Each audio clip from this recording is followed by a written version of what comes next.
Hello students, study restfully YouTube channel पर आप सभी का स्वागत है। आज हम AHSCHS प्रथम वर्ष की ऑल्टरनेटिव इंग्लिश के अंतर्गत जेबी प्रिस्ली द्वारा लिखित नाटक एन इंस्पेक्टर कॉल्स के सारांश के बारे में चर्चा करेंगे। एन इंस्पेक्टर कॉल्स का पूरा नाटक एक परिवार के सदस्यों के इर्द गिर्द घूमता है। नाटक की शुरुआत वर्ष 1912 में एक वसंत शाम को विर्लिंग्स द्वारा जेरल्ड क्रॉफ्ट के साथ अपनी बेटी शीला की सगाई का जश्न मनाने के साथ होती है। सगाई के रस्म में उपस्थित लोग थे Arthur Birling, Sybil Birling, Eric Birling, Sheila Birling और जेरल्ड क्रॉफ्ट। यह एक अत्यंत सुखद माहौल है जहां हर कोई अपने आप से बहुत खुश है। आर्थर वर्लिंग युवा जोड़े के लिए टोस्ट उठाते हैं और देश की प्रगति के बारे में एक लंबा भाषण भी देते हैं।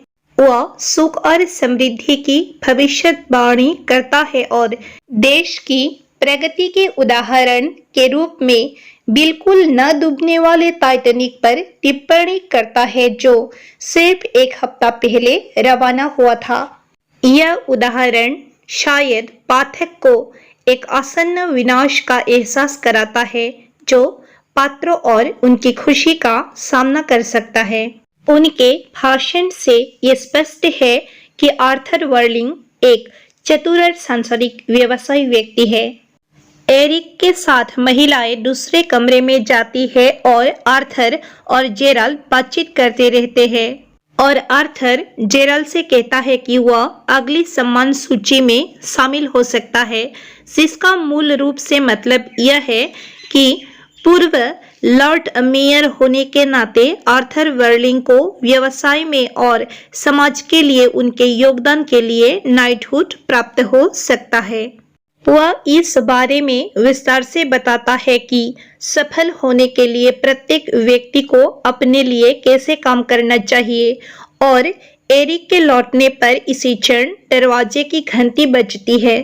ठीक उसी वक्त घर के सेविका एडना एक इंस्पेक्टर के आने की घोषणा करती है और वार्लिंग उसे अंदर भेजने के लिए कहती है। वार्लिंग इंस्पेक्टर को न पहचान पाने पर आश्चर्यचकित है क्योंकि वार्लिंग पूर्व लॉर्ड मेयर था और क्षेत्र में पुलिस बल को अच्छी तरह से जानता था। वार्लिंग उसे एक पेय ऑफर करता है जिसे वह स्वीकार नहीं करता है और फिर इंस्पेक्टर उन्हें सूचित करता है कि वह एक युवा लड़की इव्स स्मिथ की डेथ के संबंध में कुछ प्रश्न पूछने और जांच करने के लिए वहां आया है। कुछ घंटे पहले कुछ कीटाणुनाशक खाने के बाद उसने आत्महत्या कर ली। इंस्पेक्टर दूसरों को देखे बिना वार्लिंग को उसकी एक पोस्टकार्ड आकार की तस्वीर दिखाता है और यह पता चलता है कि उसने वार्लिंग के कारखाने में काम किया था, लेकिन बेहतर वेतन की मांग को लेकर विरोध प्रदर्शन आयोजित करने के बाद उसे नौकरी से निकाल दिया गया था। हालांकि इंस्पेक्टर यह दावा नहीं करता है कि काम से बर्खास्तगी उसकी आत्महत्या का कारण है, फिर भी वह उस घटना के महत्व को रेखांकित करता है जिसे वह घटनाओं की श्रृंखला कहता है जो आखिर में मौत के लिए जिम्मेदार हो सकती है। इंस्पेक्टर, जिसे गुले कहा जाता है, वर्लिंग परिवार के सभी सदस्यों और जेरल्ड क्रॉफ्ट से भी ईवा के जीवन में निभाई गई भूमिका के बारे में पूछताछ करता है। उसने सबसे पहले शीला को निशाना बनाया और उस पूछताछ से पता चला कि शीला की मुलाकात ईवा से तब हुई थी जब ईवा मिलवार्ड्स नामक एक फैंसी कपड़ों की दुकान में एक विक्रेता के रूप में काम कर रही थी। गुस्से और ईर्ष्या के कारण शीला ने जीत की थी कि ईवा को नौकरी से बर्खास्त कर दिया जाए।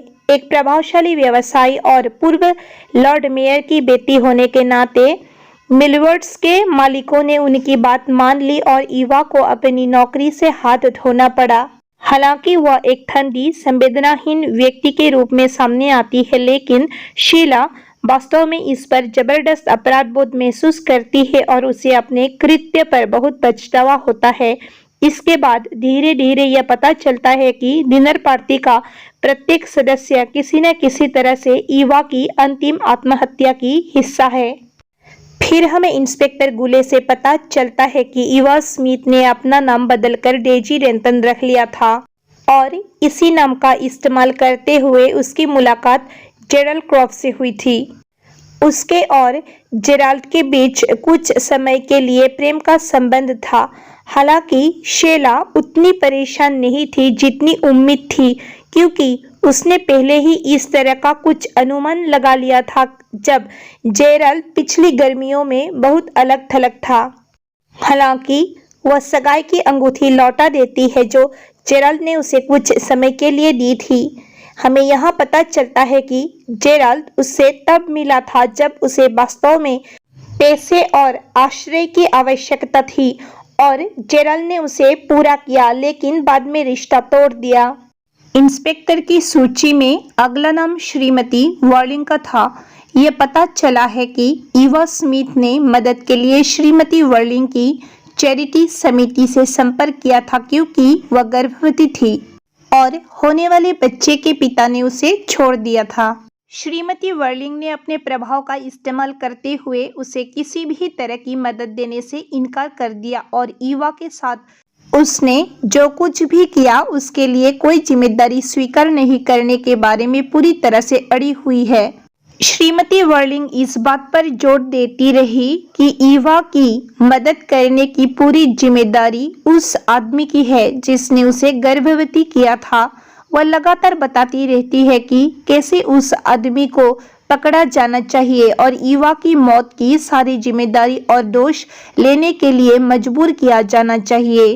वह पूरी तरह से भयभीत हो गई जब उसे पता चला कि यह उसका बेटा एरिक था जिसने ईवा को गर्भवती किया था।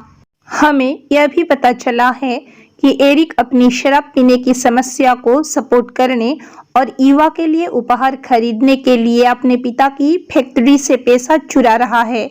जब ईवा को पता चलता है कि एरिक के सारे पैसे चोरी हो गए तो उसने उसके साथ रिश्ता खत्म कर दिया, लेकिन तब तक वह उससे गर्भवती हो चुकी थी। ईवा स्मिथ के जीवन में हर किसी की भूमिका स्थापित करने के बाद इंस्पेक्टर अंतिम भाषण देने के बाद चला जाता है कि लोग एक दूसरे से कैसे जुड़े हुए हैं और हम अपने दम पर कैसे जीवित नहीं रह सकते हैं, और कहते हैं कि हम सभी एक शरीर के सदस्य हैं, जो कि सीधे आर्थर वर्लिंग के नाटक की शुरुआत के भाषण के विपरीत है। वह यह भी कहते हैं कि यदि पुरुषों को साथी पुरुषों के साथ इस संबंध का एहसास नहीं है तो उन्हें आग, खून और पीड़ा में सबक सिखाया जाएगा। इंस्पेक्टर के जाने के बाद वर्लिंग्स को एहसास हुआ कि उन सभी को एक अलग तस्वीर दिखाई गई होगी और आर्थर ने पुष्टि करने के लिए मुख्य कांस्टेबल को बुलाया। पता चला कि फोर्स में कोई इंस्पेक्टर गुले नहीं है। जेराल्ड, जो टहलने के लिए बाहर गया था, एक पुलिस अधिकारी से बात करने के बाद उसी जानकारी के साथ वापस आता है। उन्होंने अस्पताल में भी फोन किया और पता चला कि कई महीनों में वहां किसी लड़की की आत्महत्या से मौत नहीं हुई है। शेला और एरिक को छोड़कर वे सभी राहत महसूस कर रहे हैं कि यह एक धोखा था और वे सभी अपने अपराध और जिम्मेदारी से मुक्त हो गए हैं। केवल शेला और एरिक ईवा की मौत में अपना अपराध बोध और अपनी अनजाने में संलिप्तता महसूस कर रहे हैं। भले ही उनके कार्य गैर जिम्मेदार, अनैतिक और गलत थे, आर्थर सिविल और जेराल्ड ऐसा व्यवहार करते हैं मानो वे अपने अपराधों से मुक्त हो गए हो। यह केवल शेला और एरिक है जो उस भावना से सहमत नहीं है, दृढ़ता से अपने अपराध और नैतिक जिम्मेदारी को महसूस करते हैं। यही वह क्षण है जब आर्थर वर्लिंग अपने बच्चों की नादानी का मजाक उड़ाते हैं और टेलीफोन फिर से बजने लगता है। वह इसका उत्तर देने के लिए आगे बढ़ता है और बिल्कुल चकित हो जाता है। नाटक में अंतिम मोड़ तब सामने आता है जब वर्लिंग कहता है कि यह पुलिस ही थी जिसने यह सूचित करने के लिए फोन किया था कि एक लड़की की कीटाणुनाशक दवा लेने के बाद अस्पताल जाते समय मृत्यु हो गई है और एक इंस्पेक्टर पूछताछ करने के लिए उनके घर आ रहे हैं। वीडियो यही समाप्त होता है। पसंद आए तो कृपया लाइक, शेयर और सब्सक्राइब करें। धन्यवाद।